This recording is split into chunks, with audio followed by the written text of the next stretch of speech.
Desembargador João Batista Damasceno, Antônio Carlos Esteves e Rogério de Oliveira, entrevistando hoje o professor Alexandre Landini, do Ânima Projetos Sociais. E dizia aqui o nosso poeta, ânima de quê? Ânima de alma ou ânima de animado? Ânima de espírito empreendedor, vontade, de vontade, de empoderamento da cidadania.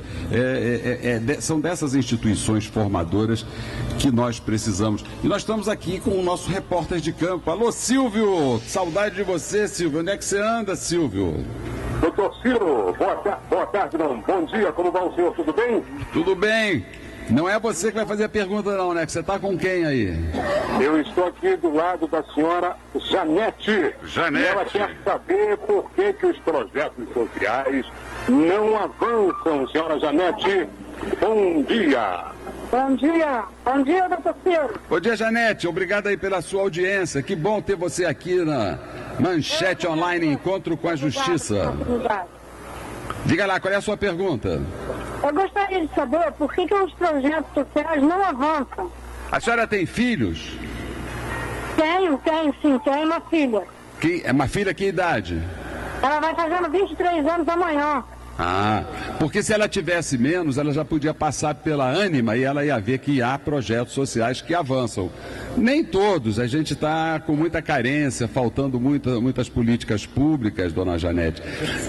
Muitas opções estão faltando, há um grande número de desempregados, não há uma prioridade em políticas públicas e sociais. Lamentavelmente, o nosso processo educativo está muito atrasado, mas há aqueles projetos que funcionam, que avançam. Por isso, o Encontro com a Justiça está entrevistando hoje, para conhecimento dos nossos ouvintes, justamente um projeto vitorioso, que é o Ânima Projetos Sociais. Mas o Alexandre vai responder a sua pergunta aqui, dona Janete. Obrigado pela sua participação.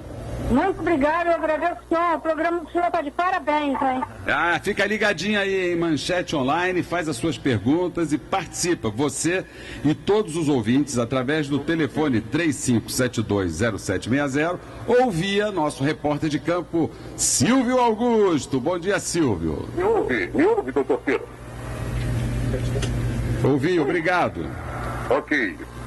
Alexandre, então vamos responder a dona Janete aí. A Ânima, ela está à disposição para qualquer jovem de 14 a 21 anos para se qualificar, para que a gente possa, de alguma forma, inseri-lo no mundo do trabalho, através de empresas parceiras.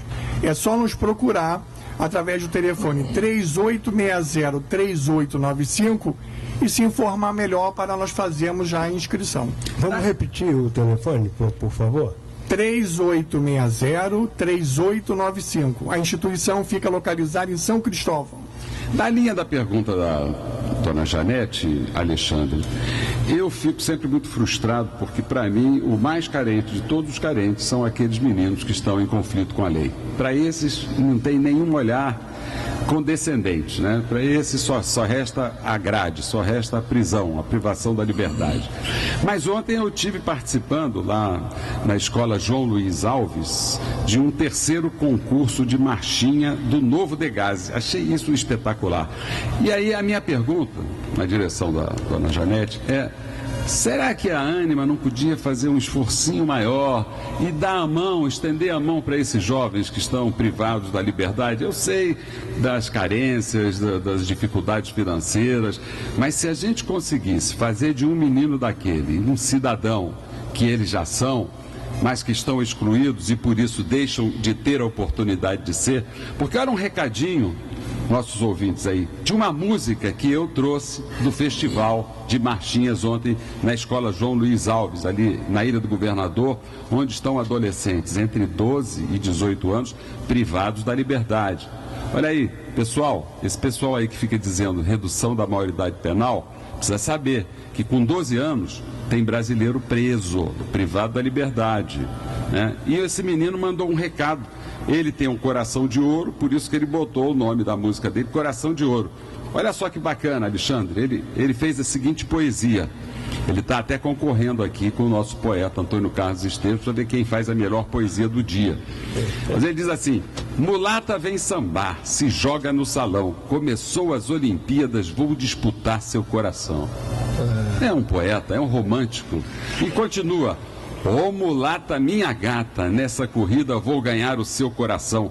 Lutarei pelo bronze, ouro ou prata, não vou deixar de completar essa missão. Grande Wendel Nascimento e Diego Soares, é uma dupla de poetas que conclui: é compromisso sério, não é vacilação. Você é o meu troféu e eu sou seu campeão.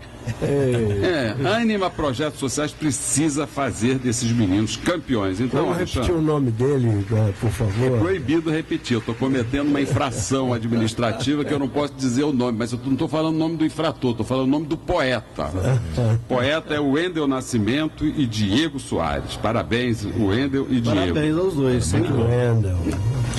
Nós nos colocamos à disposição, inclusive já fizemos um trabalho algum tempo atrás, há uns 6 anos atrás, que a segunda vara nos encaminhava jovens e tivemos 2 ou 3 turmas de 15 alunos para o curso de informática.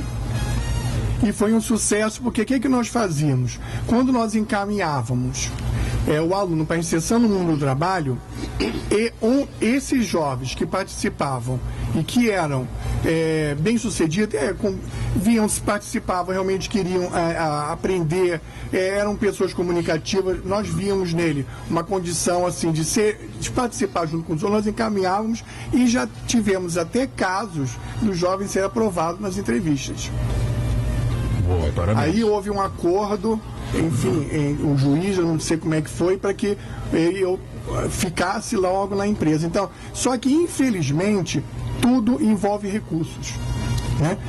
Às vezes um pequeno recurso, eu poderia até dar até uma ideia, o Tribunal de Justiça, de repente, nas medidas pecuniárias que de repente possam ser transferidas para N instituições, podem nos cobrar um projeto simples, e esse projeto o próprio tribunal, com essas medidas, mensalmente poderia fazer com que esses projetos fossem aprovados, né, e verificasse se realmente ele estava sendo cumprido. Essa é uma proposta boa, até porque esse dinheiro oriundo de multas aplicadas, elas vão para um fundo aí e que a gente não sabe o que é feito com ele.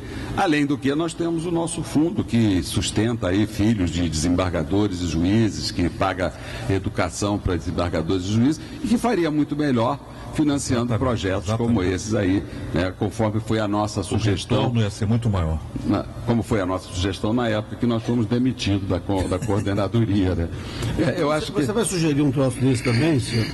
Sugerir que a verba do Fundo Especial do Poder Judiciário não seja usada para pagar auxílio educação, você realmente estava pedindo, né, para deixar a coordenação, né?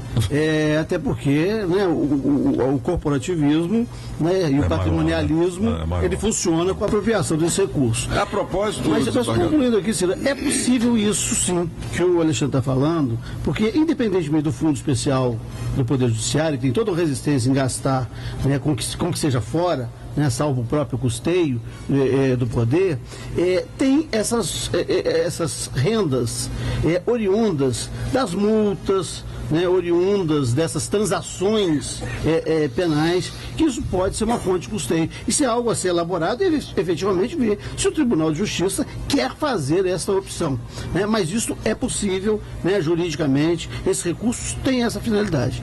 A propósito, né, falando aqui do encontro com a Justiça, a presidente Dilma nomeou no dia de ontem o desembargador Joel Parciornik, que é desembargador federal, e o desembargador Antônio Saldanha, do nosso Tribunal de Justiça, para o Superior Tribunal de Justiça. Então, né, vamos passar pela sabatina do Senado, eles, né? Vão passar pela sabatina lá do Senado, mas o Senado está legal lá, quem está mandando as cartas é o Zé Serra.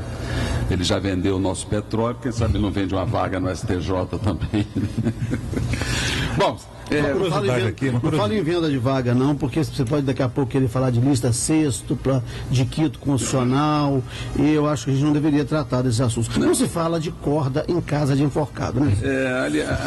Também não estamos falando de família, né? Nesse negócio de questão institucional, né? Nepotismo nunca mais, né? Tortura nunca mais, nepotismo nunca mais. O ouvinte certamente vai vai perdoar essa digressão, porque isso ouvinte, não se preocupe, não é nada que se possa trazer objetivamente. São coisas dos porões da justiça. São coisas entre os 3 desembargadores lá. Este aqui prefere ficar. Caramba, esse cara imurou-se de vez, hein? Deixa eu fazer uma pergunta, Ciro, aqui para voltar. Aqui Vamos lá, voltemos aqui ao nosso Alexandre. A minha curiosidade aqui, pessoal, como é que nasceu essa ideia de criar uma instituição com essa finalidade? Porque é diferente, me parece que é... Eu até 87, até 97, eu desenvolvia projeto em Brasília. Inclusive, eu trabalhava junto à primeira-dama na época. Um instituto chamado Instituto Candango de Solidariedade, que nós batalhamos, fizemos uma parceria com os Correios na época, não, com o Detran, onde criamos uns meninos para trabalharem, 50 meninos para desenvolver isso. E eu trouxe esse projeto do Rio, daí na época apresentamos o Dr. Ciro, que ele era chamado mensageiro jurídico. Ao invés de ter somente a cadeira, poderia dizer, a ideia, né, de auxiliar administrativo, ele também tinha de auxiliar jurídico. O que vinha a ser esse auxiliar jurídico? Ele participava, ele tinha aula com advogados, né, sobre o ECA, sobre direitos humanos, sobre direito do consumidor, dentre outros conteúdos, e após isso um grupinho ia participar e assistir a audiência na primeira vara da infância e juventude, para a medida do ECA, né. Isso o doutor Ciro conseguiu, com todos os juízes de lá, eles eram assim aceitos de uma maneira assim, fácil, né? Amável. Abraçavam, tiravam fotos. Depois, quando o doutor Ciro tinha tempo, eles queriam conhecer o famoso doutor Ciro, eles queriam... Já era famoso na época, já né? sempre foi, graças a Deus. O doutor Ciro, nós ligávamos para ele, doutor Ciro, vai ter uma apresentação aqui de um teatro dos alunos. E na época nós estávamos em uma outra instituição, que era um espaço um pouquinho maior do que esse, com um telhado de zinco. E no verão, o doutor Ciro estava lá, dentre outros convidados, participando. Então, sempre, todas as vezes que a instituição bateu na porta do doutor Ciro, mas nunca pedimos dinheiro. Era sempre vaga para os alunos, o doutor Ciro pegava o telefone, encaminhava alguns alunos, fazia parceria para a defensoria, nós íamos, quer dizer, o doutor Ciro, não só com a nossa instituição, inúmeras outras instituições, mas o doutor Ciro se afeiçoou no sentido do mensageiro jurídico. Como não tivemos mais, vamos dizer assim, escritórios de advocacia para encaminhar jovem, nós tivemos que tirar essa questão do jurídico e dar uma potencialidade mais ao administrativo. A Cleiton Franco, de Nova Iguaçu, está fazendo uma pergunta aqui sobre a pena de privação de liberdade encarcera o corpo e não a mente, tendo em vista a dignidade da pessoa humana. O que fazer para alimentar a mente daqueles que estão privados da liberdade? Bela pergunta, Cleiton, mas fica como uma reflexão para o nosso povo, que as pessoas falam tanto em privação de liberdade, aumento de pena. Nós já temos mais de 700 mil brasileiros privados da liberdade, ainda querem privar mais, ainda vem o Supremo Tribunal Federal dizendo que basta uma decisão de segundo grau para prender. Ou seja, a gente está aqui vivendo momentos difíceis, Cleiton, mas a sua pergunta é muito oportuna, à medida que nós vimos aqui 2 poetas cantando, presos, privados da liberdade, como os passarinhos cantam e nos encantam com o seu canto. Muitos jovens estão privados da liberdade, estão lá doidos para sair, ou pelo menos para serem ouvidos, né? Porque, como a música diz, né, pode aprisionar o corpo, mas o pensamento, como é que a gente voa quando começa a pensar, né? Assim que diz a música? Muito bacana. Olha aqui, povo meu, domingo é dia de eleição, vocês sabiam disso? No Rio de Janeiro, finalmente, vai ter eleição para o Conselho Tutelar. Você que quer participar, que precisa participar, que quer melhorar as políticas de proteção à criança e adolescente, pega o seu título de eleitor, pega também um documento com fotografia e se dirige a um dos postos, eu não sei te dizer quais são os postos, que são muitos, procura saber, perto da sua casa, escolhe um bom conselheiro tutelar e vota no conselheiro tutelar. Mas escolhe um bom, não vai votar em qualquer um, não. Depois cobra, né? Depois cobra daquele conselheiro tutelar. Você sabe qual é a função do conselheiro tutelar? É garantir os direitos fundamentais de crianças e adolescentes. A criança pode fora da escola, o conselheiro tutelar vai lá.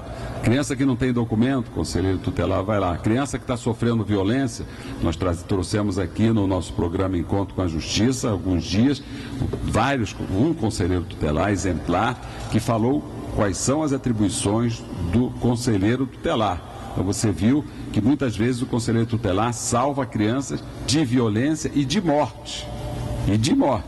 Então são histórias da importância do conselheiro tutelar. Então domingo, procure saber, perto da sua casa, um posto de eleição do conselheiro tutelar e vote no melhor. Não vote porque ele é seu amigo, não vote porque ele é da sua igreja, vote se ele for o mais competente para exercer essa função de conselheiro tutelar. Pois é, ouvinte, então chegou a hora de você responder a você mesmo. O que eu posso fazer? Porque nós todos sabemos criticar largamente, mas fazer e dizer o que fazer, pois é, eis aí, se você votar, você já estará fazendo. Falar nisso, Alexandre, vocês têm contatos com conselheiros tutelares, vocês interagem com conselheiros tutelares, com escolas também da Secretaria de Educação, há essa integração do ânima com essas entidades que formam o sistema de garantias de direitos de crianças e adolescentes? Sim, todas as vezes que a gente verifica um problema, nós procuramos o conselheiro tutelar da região, fazemos o contato e encaminhamos a família. A relação de escolas, a gente sempre está oferecendo para as escolas a questão dos cursos, mas existe uma condição de falta de vontade muito grande dos alunos, o interesse, né? O aluno, às vezes, ele quer ganhar o dinheiro, porque quando ele é inserido no mundo do trabalho, através do programa Aprendiz, ele é remunerado. Então ele ele entra querendo saber quando é que ele vai começar a trabalhar. Ele não quer fazer um trabalho para aprender. Então, através do nosso programa, que não tem nada de especial, a gente trata cada aluno de forma diferente. Todos têm o mesmo direito, todos têm uma obrigação, mas cada um é um aluno, cada um tem uma necessidade, cada um tem uma forma de ver. Então a gente precisa saber qual é a forma dele para trabalhar, para moldar no sentido de informar melhor e fazer aconselhamentos para que possa se tornar uma pessoa melhor. Quantas são as pessoas que estão envolvidas nesse projeto? O senhor fala em termos de capacitação? Disso. De equipe técnica? Equipe técnica. Nós temos hoje aproximadamente umas 9 pessoas. Todos voluntários? Não, nenhum voluntário. Todos Todos remunerados. Então tem um custo, né? Um custo alto. Quer dizer que... Agora, se alguma empresa quiser participar, tem algum incentivo para ajudar o projeto, o Ânima Projetos Sociais, a aumentar a amplitude desse trabalho, Alexandre? Então, o incentivo será nosso no sentido de multiplicar aquelas ações. Né? Agora, incentivo através do imposto de renda ou qualquer outro, não. Muito obrigado, Alexandre. Nós estamos concluindo essa primeira hora do programa Encontro com a Justiça. Vamos seguir na segunda hora, entrevistando o vereador Renato Cinco, e agora a edição das 11 horas do Manchete Online Notícias com Enio Paes.